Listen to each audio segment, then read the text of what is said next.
Hi, സിജിയാണ് കേട്ടോ. കൊളിസൻ കിച്ചൻ്റെ പുതിയൊരു വീഡിയോയിലേക്ക് എല്ലാവർക്കും സ്വാഗതം. കഴിഞ്ഞ നമ്മുടെ വീഡിയോയിൽ എൻ്റെ കയ്യിലുള്ള ലോങ് ലാസ്റ്റ് ചെയ്യുന്നതും വളരെ കുറച്ച് കെയർ ആവശ്യമുള്ളതുമായ 10-12ഓളം ഹാങ്ങിങ് പ്ലാന്റ്സിനെ കുറിച്ചുള്ള വീഡിയോ ചെയ്തിട്ടുണ്ടായിരുന്നു. അതിൻ്റെ കണ്ടിന്യൂഷൻ ആയിട്ടാണ് ഇന്നൊരു 10ഓളം വെറൈറ്റി ഹാങ്ങിങ് പ്ലാന്റ്സുകളെ നമ്മൾ കാണിക്കുന്നത്. അപ്പോൾ ആ വീഡിയോ കാണാത്തവർ ആരെങ്കിലും ഉണ്ടെങ്കിൽ ഒന്ന് പോയി കണ്ടേക്കണേ. ഇഷ്ടമായാൽ സബ്സ്ക്രൈബ് ചെയ്യാൻ മറക്കേ വേണ്ട. നിങ്ങളുടെ സബ്സ്ക്രൈബ് ആണ് കേട്ടോ നമുക്ക് പുതിയ വീഡിയോകൾ ചെയ്യാനുള്ള ആവേശമുണ്ടാക്കുന്നത്. അപ്പോൾ ഇന്നത്തെ നമ്മുടെ വീഡിയോയിൽ താരങ്ങൾ ആരൊക്കെയാണെന്ന് നോക്കിയാലോ, പോയാലോ നമുക്ക് വീഡിയോയിലേക്ക്.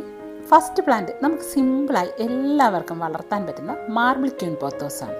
വളരെ എളുപ്പത്തിൽ വളർത്തിയെടുക്കാൻ പറ്റുന്നതും ഒരുപാട് കാലം യാതൊരു കെയറും ഇല്ലാതെ നിൽക്കും എന്നുള്ളതാണ് ഈ പ്ലാന്റിൻ്റെ ഒരു പ്രത്യേകത. ഇതിനെ നമുക്ക് ഇൻഡോർ ആക്കിയും ഔട്ട്ഡോർ ആക്കിയും അതേപോലെ സപ്പോർട്ട് കൊടുത്തും ഒക്കെ വളർത്താൻ പറ്റുന്ന ഒരു ചെടിയാണ്. നല്ല ബ്രൈറ്റ് ലൈറ്റ് ഇഷ്ടപ്പെടുന്ന ഒരു പ്ലാന്റാണ് ഇത്. എന്ന് കരുതി നേരിട്ടുള്ള സൂര്യപ്രകാശത്തിൽ ഇതിൻ്റെ ഇലകളൊക്കെ പൊള്ളിപ്പോകാൻ ചാൻസ് ഉണ്ട്.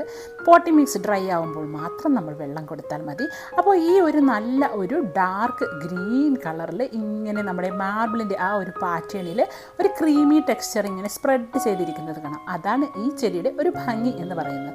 നല്ല ബുഷിയായ ഒരു ഹാങ്ങിങ് പോട്ടിലാണ് ഈ ചെടി നിൽക്കുന്നതെങ്കിൽ വഴിയെ പോകുന്നവരെയും വീട്ടിലോട്ട് വരുന്ന ഗസ്റ്റുകളുടെയും ഒക്കെ കാഴ്ചയെ ആകർഷിക്കാൻ ഈ ചെടി തന്നെ ധാരാളം മതി. നല്ലൊരു എയർ പ്യൂരിഫയർ കൂടിയാണ് ഈ പ്ലാന്റ്. അതുകൊണ്ട് തന്നെ നമുക്ക് ഇൻഡോർ ആക്കി ഒക്കെ വളർത്തിയെടുക്കാൻ സാധിക്കുന്ന അതിസുന്ദരിയായ ഒരു ഹാങ്ങിങ് പ്ലാന്റാണ് ഇത്. വളരെ കുറഞ്ഞ സ്ഥലത്ത് തന്നെ നമുക്ക് ഈ പ്ലാന്റിനെ വളർത്തിയെടുക്കാൻ പറ്റും. പ്രൊപ്പഗേഷൻ വളരെ എളുപ്പമാണ്. സ്റ്റെം കട്ടിങ് മാത്രം മതി നമുക്ക് പ്രൊപ്പഗേറ്റ് ചെയ്തെടുക്കാൻ. ഇതാണ് നമ്മുടെ next plant. Star grass, border grass എന്നൊക്കെ പേരുള്ള അതിസുന്ദരിയായ പ്ലാന്റാണ് ഇത്. ഹെമിഗ്രാഫിസ് റിപ്പൻഡ എന്ന സയൻറ്റിഫിക് നെയിമോട് കൂടിയ ഈ പ്ലാന്റ് നല്ലൊരു ഷെയ്ഡ് ലവിങ് പ്ലാന്റാണ്. നമുക്ക് ഗ്രൗണ്ട് കവറായും അതേപോലെ ഹാങ്ങിങ്ങും ഒക്കെ ആക്കി വളർത്തിയെടുക്കാൻ പറ്റുന്ന നല്ല ഒരു പ്ലാന്റാണ് ഇത്. എപ്പോഴും നല്ല ഗ്രീനറി നിറച്ച് ഈ പ്ലാന്റ് നിൽക്കുകയും ചെയ്യും. പക്ഷേ എപ്പോഴും ഈ പ്ലാന്റിന് ഒരു ഈർപ്പം ആവശ്യമാണ്. നല്ല ഡ്രൈ, പെട്ടെന്ന് വെള്ളമൊക്കെ കുറഞ്ഞു പോയാൽ പെട്ടെന്ന് ഇത് ഇലയൊക്കെ നല്ല വാടി തളർന്ന് ഇങ്ങനെ നിൽക്കും. അപ്പോൾ നല്ല ബുഷിയായിട്ട് നിൽക്കാൻ വേണ്ടിയിട്ട് ഇതിനെ നമ്മൾ നന്നായിട്ട് പ്രൂൺ ചെയ്ത് കൊടുക്കുക. അപ്പോൾ നല്ല ബഞ്ച് കണക്ക് പുതിയ ബ്രാഞ്ചസ് ഒക്കെ വന്ന് നല്ല ബുഷിയായിട്ട് ഈ പ്ലാന്റ് വളർന്നു വരും. ഇതിൽ നല്ല കുഞ്ഞ് അരിമണികൾ പോലെയുള്ള വെള്ള പൂക്കളും ഉണ്ടാകാറുണ്ട്. പ്രൊപ്പഗേഷൻ വളരെ സിമ്പിളാണ്. ഇതിൻ്റെ എഡ്ജ് ഭാഗം കട്ട് ചെയ്തെടുത്ത് നമുക്ക് പ്രൊപ്പഗേറ്റ് ചെയ്യാം. ഒത്തിരി കട്ടിങ്സ് ഒരുമിച്ച് നമ്മൾ വെക്കുകയാണെങ്കിൽ പോട്ടൊക്കെ നല്ല തിക്കായിട്ട് വളർന്നു വരും. ഇനി നമുക്ക് അടുത്ത പ്ലാന്റ് ഏതാണെന്ന് നോക്കാം. അതും ഒരു സ്റ്റാർ ഗ്രാസ് തന്നെയാണ്. ഹെമിഗ്രാഫിസ് റിപ്പൻഡ പർപ്പിൾ, ഡ്രാഗൺ സ്റ്റങ് പർപ്പിൾ എന്നൊക്കെ പേരുള്ള ഒരു സ്റ്റാർ ഗ്രാസ് ആണ്. പിന്നെ ഇതിൻ്റെ ലീഫിൻ്റെ സ്ട്രക്ചർ നോക്കുകയാണെങ്കിൽ ഇതൊരു അടിഭാഗത്തൊരു പർപ്പിൾ കളറും മുകൾ ഭാഗം ഒരു ഗ്രീനും പർപ്പിളും കൂടെ കലർന്നൊരു കളറുമാണ്. മാത്രമല്ല ഇതിൻ്റെ ലീഫുകൾ ഒരു ഫ്രില്ലൊക്കെ പോലെ കാണപ്പെടുന്നവയാണ്. ഇതിലും അതുപോലെ കുഞ്ഞ് വെള്ള പൂക്കളൊക്കെ ഉണ്ടാകാറുണ്ട്. അത്യാവശ്യം നല്ല ഒരു ഈർപ്പം ഇഷ്ടപ്പെടുന്ന പ്ലാന്റാണ്. നല്ല ഒരു ഷെയ്ഡിലൊക്കെ വെച്ച് കൊടുക്കുകയാണെങ്കിൽ നല്ല ഹെൽത്തി ആയിട്ട് ഈ പ്ലാന്റ് വളർന്നു വരും. വളരെ ചെറിയ കോളാമ്പി പൂക്കൾ പോലെയുള്ള പൂക്കളാണ് ഉണ്ടാകാറുള്ളത്. ഇതുപോലെ ഇതിപ്പോൾ കൊഴിയാറായ പൂക്കളാണ്, വാടിപ്പോയ പൂക്കളാണ്, വെള്ള കളറാണ് ഇതിൻ്റെ പൂക്കൾ ഉണ്ടാകാറുള്ളത്. പ്രൊപ്പഗേഷൻ വളരെ സിമ്പിളാണ്. സ്റ്റെം കട്ടിങ് എടുത്ത് നമുക്ക് പുതിയ പ്ലാന്റ്സുകൾ ഉണ്ടാക്കിയെടുക്കാൻ സാധിക്കും. നമ്മുടെ ഗ്രീൻ കളറിലുള്ള സ്റ്റാർ ഗ്രാസിൻ്റെ അത്ര ഭംഗിയൊന്നും എനിക്ക് ഈ ചെടിക്ക് തോന്നിയിട്ടില്ല. എങ്കിലും നമ്മുടെ കളക്ഷനിൽ ഈ ചെടി ഒരു ഹാങ്ങിങ് പ്ലാന്റ് ആയിട്ട് നമുക്ക് ഉൾപ്പെടുത്താം. അപ്പോൾ നമുക്ക് അടുത്ത ചെടി ഏതാണെന്ന് നോക്കിയാലോ. അടുത്തതൊരു സുന്ദരി, കണ്ടാൽ പ്ലാസ്റ്റിക് പോലെ തോന്നുന്ന നമ്മുടെ സിൽവർ സാറ്റിൻ പോത്തോസ് ആണ്. സയൻറ്റിഫിക് നെയിം സിൻഡാപ്സസ് പിക്ടസ് എന്ന സയൻറ്റിഫിക് നെയിമോട് കൂടിയ അതിസുന്ദരിയായ പ്ലാന്റാണ് ഇത്. Satin pothos, silver satin pothos, silver wine എന്നൊക്കെ കോമൺ നെയിംസുകൾ ഒത്തിരിയുണ്ട്. നല്ലൊരു ഷേപ്പോട് കൂടിയതാണ് ഇതിൻ്റെ ലീഫുകൾ. മാത്രമല്ല അത്യാവശ്യം നല്ല കട്ടിയുള്ള ലീഫുകളാണ് ഇവയ്ക്കുള്ളത്. ഇനി വെള്ളത്തിൻ്റെ അളവ്, അതായത് പോട്ടി മിക്സിലെ വെള്ളത്തിൻ്റെ അളവ് കുറയുകയാണെങ്കിൽ ഇതിൻ്റെ ലീഫിൻ്റെ സ്ട്രക്ചർ ഒരു കേളി ഷേപ്പിലോട്ട് മാറും. അതാണ് ഇതിൻ്റെ വെള്ളത്തിന് ആവശ്യമുണ്ടെന്ന് ഈ ചെടി കാണിച്ചു തരുന്ന ഒരു സിമ്പിൾ. നല്ലൊരു ഷെയ്ഡ് ലവിങ് പ്ലാന്റ് ആണ്. മാത്രമല്ല ഇതൊരു സ്ലോ ഗ്രോയിങ് പ്ലാന്റ് കൂടിയാണ്. അപ്പോൾ ഇത് നല്ലൊരു ഹാങ്ങിങ് പ്ലാന്റ് ആയിട്ടും നമുക്ക് സപ്പോർട്ട് കൊടുത്ത് ക്ലൈംബർ പ്ലാന്റ് ആയും ഒക്കെ വളർത്തിയെടുക്കാൻ പറ്റും. ഇൻഡോർ ആക്കി നമുക്ക് സെറ്റ് ചെയ്ത് വളർത്താൻ പറ്റുന്ന അതിസുന്ദരിയായ ഒരു പ്ലാന്റ് ആണ് സിൽവർ സാറ്റിൻ പോത്തോസ്. പുതിയതായിട്ട് വരുന്ന ലീഫുകൾ ഒരു ലൈറ്റ് ഗ്രീൻ കളറിൽ ആ ഒരു സിൽവർ കളർ ഇങ്ങനെ സ്പ്രെഡ് ചെയ്തതുപോലെ ആയിരിക്കും കാണപ്പെടുന്നത്. മെച്ചറായിട്ടുള്ള ലീഫുകൾ നല്ലൊരു ഡാർക്ക് ഗ്രീൻ കളറിൽ ആ സിൽവർ കളർ ഇങ്ങനെ നന്നായിട്ട് സ്പ്രെഡ് ചെയ്തതുപോലെ ആയിരിക്കും കാണുന്നത്. പ്രൊപ്പഗേഷൻ വളരെ സിമ്പിളാണ്. സ്റ്റെം കട്ടിങ് എടുത്തതിന് ശേഷം വെള്ളത്തിലിട്ട് വെച്ച് റൂട്ടൊക്കെ വന്ന് നമുക്ക് നല്ലൊരു പോട്ടി മിക്സ് ഉണ്ടാക്കി അതിലോട്ട് നട്ട് കൊടുക്കാം. നല്ല തിക്കാക്കി വളർത്തിയെടുക്കാം. ഒന്നിലധികം, അതായത് ഒരു 5-6 ഒക്കെ കട്ടിങ്സുകൾ ഒരുമിച്ച് വെച്ചാൽ നല്ല തിക്കാക്കി നമുക്ക് വളർത്തിയെടുക്കാനും സാധിക്കും. മാത്രമല്ല ഇത് നല്ലൊരു എയർ പ്യൂരിഫയർ കൂടിയാണ്. പോയാലോ അടുത്ത പ്ലാന്റിലേക്ക്. നമ്മുടെ എല്ലാവരുടെയും മൈൻഡിനെയൊക്കെ ഫ്രഷ്നെസ്സോടുകൂടി എപ്പോഴും ഗ്രീനറി നിറച്ച് വെക്കാൻ കഴിവുള്ള അതിസുന്ദരിയായ, ഒട്ടും കെയർ ഒന്നും വേണ്ടത് എവിടെ കൊണ്ട് കളഞ്ഞാലും അവിടെ കിടന്ന് പിടിക്കുന്ന അതിസുന്ദരിയായ ഒരു പ്ലാന്റാണ് ക്രീപ്പിംഗ് ചാർലി. നമ്മുടെ മിൻറ്റ് ചെടിയുടെ അതേ ഫാമിലിയിൽപ്പെട്ട ഈ പ്ലാന്റിന് ground ivy, gill on the ground, cat's foot, field balm, creeping Jenny എന്നൊക്കെ ഒത്തിരി കോമൺ നെയിംസും ഉണ്ട്. ഇത് നല്ലൊരു ഷെയ്ഡ് ലവിങ് പ്ലാന്റ് ആണ്. അത്യാവശ്യം നല്ലൊരു ബ്രൈറ്റ് ലൈറ്റ് കിട്ടുന്നിടത്ത് നല്ല ഭംഗിയോടുകൂടി ഈ ചെടി വളർന്നു വരും. യാതൊരു കെയറിങ്ങും വേണ്ട. എവിടെയെങ്കിലും മുറിച്ച് കളഞ്ഞാൽ തന്നെ മതി, അവിടെ കിടന്ന് നല്ല ഭംഗിയിൽ വളർന്നു വരും. ഏതെങ്കിലും ഒരു പോട്ടിംഗ് മിക്സിൽ നമ്മൾ ഇതിൻ്റെ കുറച്ച് കട്ടിങ്സുകൾ എടുത്ത് വെച്ചാൽ തന്നെ നല്ല ബുഷിയായിട്ട് ഈ പ്ലാന്റ് വളർന്നു വരും. നല്ല ഒരു ചെറിയ ഒരു വെയിൻസ് ഒക്കെ ഇങ്ങനെ തെളിഞ്ഞ് നിൽക്കുന്ന തരത്തിലുള്ള ലീഫുകളാണ്. ശരിക്കും പുതിന ലീഫിൻ്റെ സെയിം ലീഫോട് കൂടിയവയാണ് ഇവ. പ്രത്യേകിച്ച് കെയർ ഒന്നും തന്നെ ആവശ്യമില്ല. ഇതിൻ്റെ ലീഫുകളൊക്കെ വാടി തുടങ്ങുന്ന സമയത്ത് മാത്രം നമുക്ക് വെള്ളം ഒഴിച്ച് കൊടുത്താൽ മതി. പ്രൊപ്പഗേഷൻ വളരെ സിമ്പിളാണ്. സ്റ്റെം കട്ടിംഗ് ആണ് ഇതിൻ്റെ പ്രൊപ്പഗേഷൻ മെത്തേഡ്. അടുത്ത ഞാനൊരു ഹാങ്ങിങ് പ്ലാന്റ് ആയിട്ട് വളർത്തുന്നത് സിങ്കോണിയമാണ്, പിങ്ക് സിങ്കോണിയം. പൊതുവേ എല്ലാവരും ഇതിനെ ക്ലൈംബർ ആക്കിയൊക്കെയാണ് വളർത്താറ്. പക്ഷേ എനിക്കിതിനെ നല്ലൊരു ഹാങ്ങിങ് പ്ലാന്റ് ആയിട്ട് വളർത്താനാണ് ഇഷ്ടം. നല്ല ഇൻഡയറക്റ്റ് സൺലൈറ്റ് നല്ല ഭംഗിയോടുകൂടി ഇത് വളർന്നു വരും. പുതിയതായിട്ട് വരുന്ന ലീഫുകൾ നല്ലൊരു ബേബി പിങ്ക് കളറിലും കുറച്ചൊന്ന് മെച്ചറാകുന്ന ലീഫുകൾ ഒരു ലൈറ്റ് ഗ്രീൻ കളറിൽ ഒരു പിങ്കിഷ് വീനേഷനോട് കൂടിയവയാണ് ഇതിൻ്റെ ലീഫുകൾ. നല്ല ബുഷിയായി ഒത്തിരി കട്ടിങ്ങുകൾ നമ്മളിതുപോലെ ഹാങ്ങിങ് പോട്ടിലൊക്കെ നട്ട് വെച്ച് കൊടുത്താൽ കാണാൻ തന്നെ ഒരു പ്രത്യേക ഭംഗിയാണ്.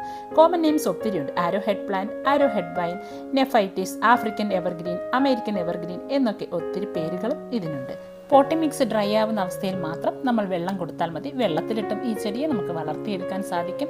അതേപോലെ ഇത് നല്ല ബുഷിയാക്കി നിൽക്കാൻ വേണ്ടി ഒരു ട്രിക്ക് എന്ന് പറയുന്നത് ഇതിൻ്റെ പുതിയ പുതിയ ബ്രാഞ്ചുകൾ വരുന്നത് ഇങ്ങനെ താഴോട്ട് നീണ്ടു വളരുകയാണെങ്കിൽ അതിനെ നമ്മൾ നന്നായിട്ട് കട്ട് ചെയ്ത് കൊടുത്താൽ നല്ല ബുഷിയായിട്ട് ഈ പ്ലാന്റ് വളർന്നു വരും. പ്രൊപ്പഗേഷൻ വളരെ സിമ്പിളാണ്. റൂട്ടഡ് ആയിട്ടുള്ള സ്റ്റെം കട്ടിങ് എടുത്ത് നമുക്ക് ഡയറക്റ്റ് പോട്ടിംഗ് മിക്സിലിട്ടോ അല്ലെങ്കിൽ വെള്ളത്തിലിട്ട് കുറച്ചും കൂടി നല്ല തിക്കായിട്ട് റൂട്ട്സ് ഒക്കെ വന്നതിന് ശേഷം വേണമെങ്കിലും നമുക്ക് പോട്ടിംഗ് മിക്സിലോട്ട് നട്ട് കൊടുക്കാം.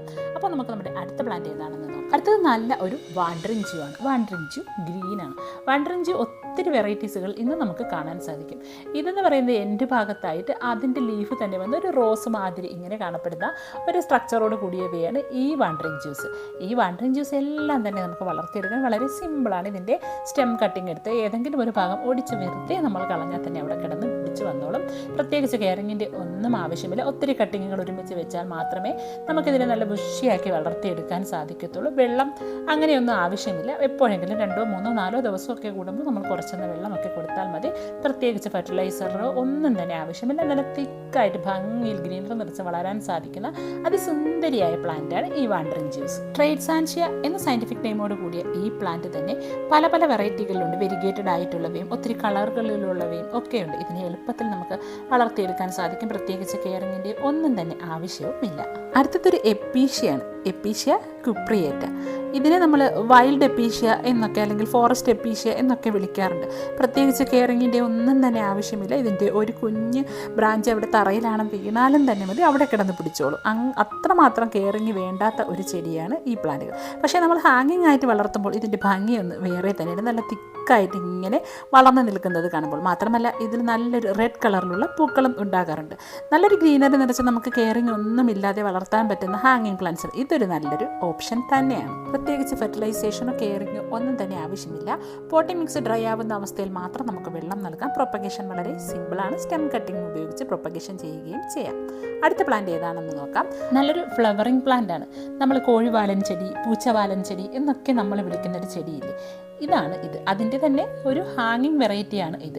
ഇതിലെപ്പോഴും വർഷം മുഴുവനും നിറഞ്ഞതിൽ പൂക്കളും ഉണ്ടാവും. പ്രൊപ്പഗേഷൻ വളരെ സിമ്പിളാണ്. സ്റ്റെം കട്ടിംഗ് ഉപയോഗിച്ച് നമുക്ക് പ്രൊപ്പഗേറ്റ് ചെയ്യാം. അത്യാവശ്യം നല്ലൊരു ലൈറ്റ് ഉള്ളിടത്ത് വെച്ചാൽ മാത്രമേ ഇത് നിറഞ്ഞു പൂക്കുകയുള്ളൂ. പ്രത്യേകിച്ച് യാതൊരു കെയറിങ്ങിൻ്റെ ആവശ്യമില്ല. പിന്നെ ഇത് പൂക്കുന്ന ചെടി ആയതുകൊണ്ട് തന്നെ അല്പം എല്ലിൻ പൊടിയോ മറ്റോ ഇട്ട് കൊടുത്താൽ നല്ല ഭംഗിയിൽ ഇത് നിറഞ്ഞു പൂത്തോളും. ഒരുപാട് വെള്ളത്തിൻ്റെ ഒന്നും ആവശ്യമില്ല. പോട്ടി മിക്സ് ഡ്രൈ ആവുന്ന അവസ്ഥയിൽ മാത്രം വെള്ളം കൊടുക്കാം. അടുത്ത ചെടി ഏതാണെന്ന് നോക്കാം. ഇത് നമ്മുടെ ഡാൻസിങ് ലേഡിയാണ്. ഒത്തിരി കാലം ഹാങ്ങിങ് ആയി വളർത്താൻ പറ്റുന്ന യാതൊരു കെയറിങ് ആവശ്യമില്ലാത്ത ഒരു ഓർക്കിഡ് പ്ലാന്റ് ആണ് ഇത്. ഓൺസിഡിയം ഓർക്കിഡ് അഥവാ ഓൺസിഡിയം ഡാൻസിങ് ലേഡി ഓർക്കിഡ് പ്ലാന്റ് എന്നൊക്കെ വിളിക്കും. പൂക്കൾ ഉണ്ടായില്ല എങ്കിലും ഇത് നല്ലൊരു ഗ്രീനറി നിറച്ച് നമുക്ക് ഹാങ്ങിങ് പ്ലാന്റ് ആയിട്ട് വളർത്തിയെടുക്കാം. അത്യാവശ്യം ഷെയ്ഡിൽ വെച്ച് വളർത്തേണ്ട പ്ലാന്റ് ആണ് ഇത്. ഒത്തിരി വെയിൽ കിട്ടിപ്പോയാൽ ഇതിൻ്റെ ഇലയൊക്കെ പൊള്ളിപ്പോവും. എന്നാൽ ലൈറ്റും ആവശ്യമാണ്. കാരണം ഇതൊരു പൂക്കുന്ന ചെടിയാണ്. പൂക്കുന്ന ചെടികൾക്കൊക്കെ തന്നെ ലൈറ്റിൻ്റെ ആവശ്യം ഉണ്ട്. ഇതിപ്പോൾ പൂക്കളൊക്കെ കൊഴിഞ്ഞു നിൽക്കുന്ന ഒരു തണ്ടാണ്. അത്യാവശ്യം ഞാൻ ഷെയ്ഡിൽ വെച്ചത് കൊണ്ടാണ് അതുകൊണ്ടാണ് ഇതിനിപ്പോൾ പൂക്കളൊക്കെ കുറവ്. അപ്പം നമ്മൾ നല്ലൊരു ലൈറ്റൊക്കെ കിട്ടുന്നിടത്ത് വെച്ച് കൊടുത്താൽ ഇതിലെപ്പോഴും പൂക്കളും കാണും. ഇതുപോലെ ഹാങ്ങിങ് ആക്കി വളർത്താൻ പറ്റുന്ന ഒത്തിരി ചെടികൾ കൂടിയുണ്ട്. അത് നമുക്ക് അടുത്ത വീഡിയോയിൽ പരിചയപ്പെടാം. അപ്പോൾ ഈ വീഡിയോയ്ക്ക് ഇഷ്ടമായെങ്കിൽ തീർച്ചയായും സബ്സ്ക്രൈബും ലൈക്കും ഷെയറും ഒന്നും തന്നെ ചെയ്യാൻ മറക്കണ്ട. നിങ്ങളുടെ സബ്സ്ക്രൈബും ലൈക്കും ഒക്കെ ഉണ്ടെങ്കിലല്ലേ നമുക്ക് പുതിയതായിട്ട് വീഡിയോകളൊക്കെ ചെയ്യാനുള്ള ഒരിഷ്ടമൊക്കെ ഉണ്ടാകുകയുള്ളൂ. അപ്പോൾ വീഡിയോ ഇഷ്ടമായെങ്കിൽ മാത്രം നിങ്ങൾ സബ്സ്ക്രൈബ് ചെയ്യാൻ മറക്കണ്ട കേട്ടോ. അപ്പോൾ പുതിയൊരു വീഡിയോയായി കാണുന്നത് വരേക്കും ബൈ ഫ്രം സിജി നിജാസ്.